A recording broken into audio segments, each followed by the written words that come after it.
स्वागत है आपका हमारे YouTube चैनल एजुक स्टडी ट्रिक पर। आज हम यहाँ विज्ञान की कुछ प्रमुख प्रश्नों को देखेंगे जो कि सभी एग्जामों के लिए अति महत्वपूर्ण प्रश्न हैं। तो चलिए शुरू करते हैं क्वेश्चन नंबर 1 से। क्वेश्चन नंबर 1 है, हीरे में उपस्थित रासायनिक बंध होते हैं। हीरे में उपस्थित रासायनिक बंध होते हैं। इसका सही जवाब है सहसंयोजी बंध। इसका सही जवाब है सहसंयोजी बंध।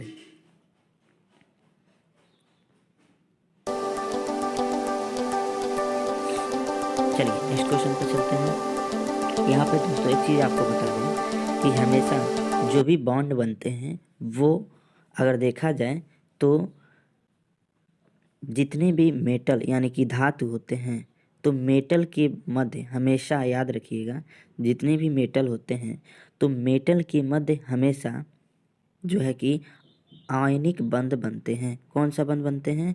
आयनिक बंध बनते हैं। तथा अगर कोई मेटल और नॉन मेटल हो यानी कि धातु और अधातु हो तो हमेशा धातु और अधातुओं के बीच हमेशा धातु और अधातुओं के बीच धातु तथा अधातु के बीच धातु तथा अधातु के बीच अधातुओं के मध्य जो है कि सहसंयोजी बंध बनता है। तो इस बात को ध्यान रखिएगा कि कभी भी हमेशा धातुओं के जो मध्य बंध बनता है वो आयनिक बंध बनता है तथा धातु और अधातु अगर हो तो उसके मध्य सहसंयोजी बंध बनता है। तो हीरा जो है यहाँ पर एक अधातु है, इसलिए इसके मध्य सहसंयोजी बंध बनता है। तो चलिए नेक्स्ट क्वेश्चन पे चलते हैं। नेक्स्ट क्वेश्चन कह रहा है, कार्बन का सबसे कठोर रूप क्या है? कार्बन का सबसे कठोर रूप क्या है? तो इसका सही जवाब है कार्बन का सबसे कठोरतम रूप हीरा होता है। कार्बन का सबसे कठोरतम रूप हीरा होता है। चलिए नेक्स्ट क्वेश्चन पे चलते हैं, क्वेश्चन नंबर 3 की तरफ। क्वेश्चन नंबर 3 है अपना कि निम्न में से कौन सा कार्बन का अपरूप नहीं है? निम्न में से कौन सा कार्बन का अपरूप नहीं है? इसका सही जवाब है कार्बोरेंडम। इसका सही जवाब है कार्बोरेंडम।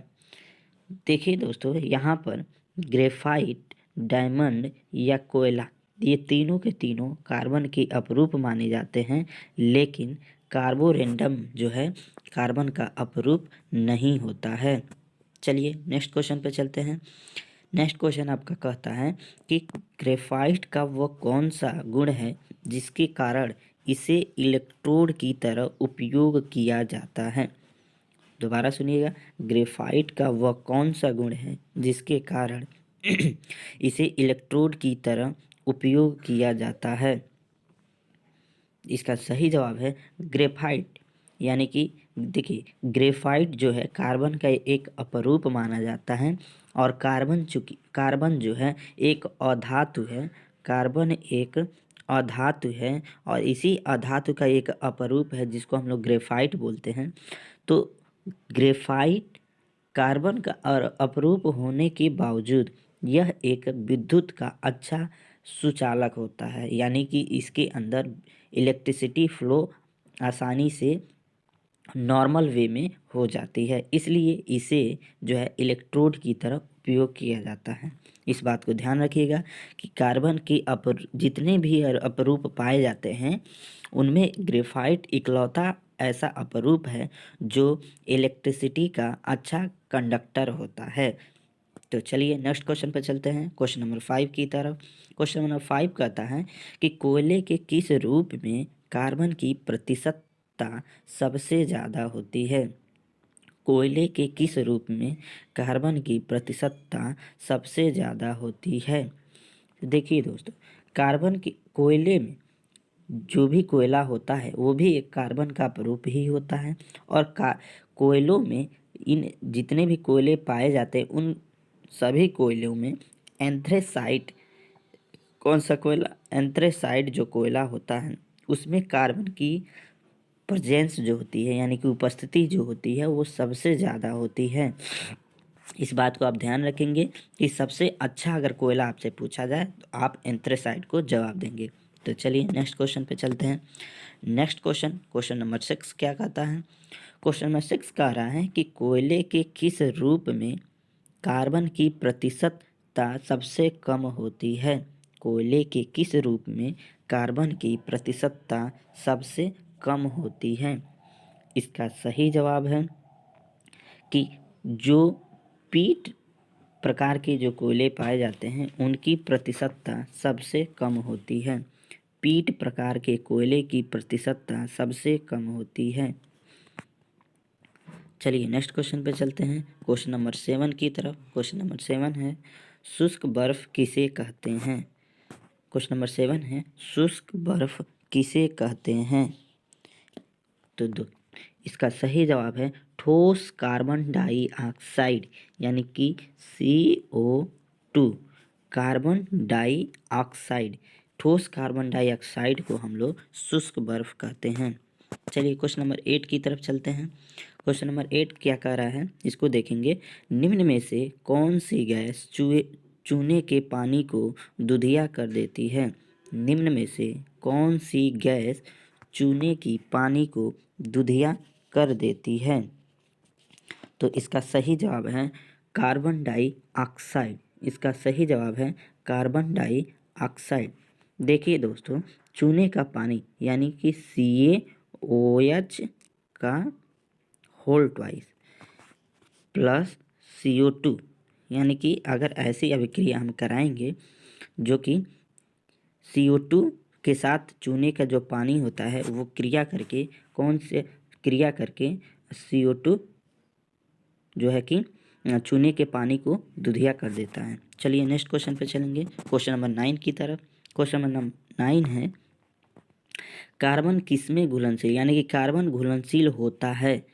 अगर आपसे पूछा जाए कि कार्बन घुलनशील होता है तो आप क्या बताएंगे कि कौन सा ऐसा पदार्थ होता है जिसमें कार्बन घुलनशील होता है? तो इसका सही जवाब है सांद्र HNO3।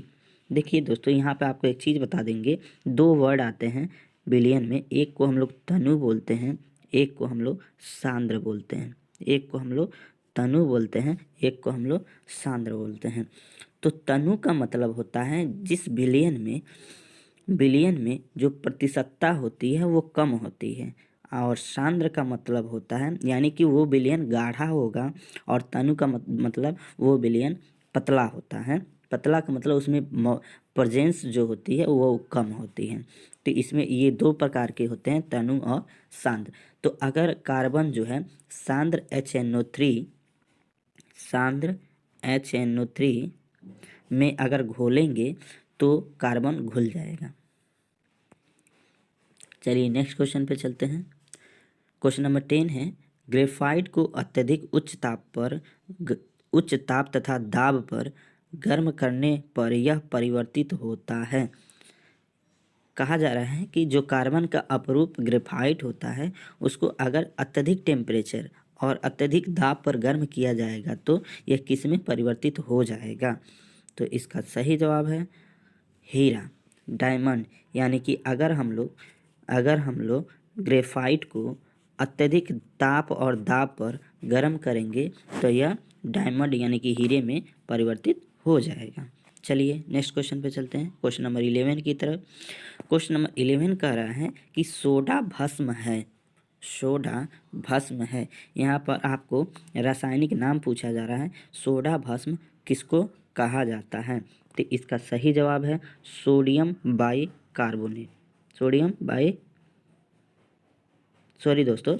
कार्बोनेट होता है। सोडियम कार्बोनेट यानी कि Na2CO3 को सोडा भस्म कहा जाता है। चलिए नेक्स्ट क्वेश्चन पे चलते हैं, क्वेश्चन नंबर 12 की तरफ।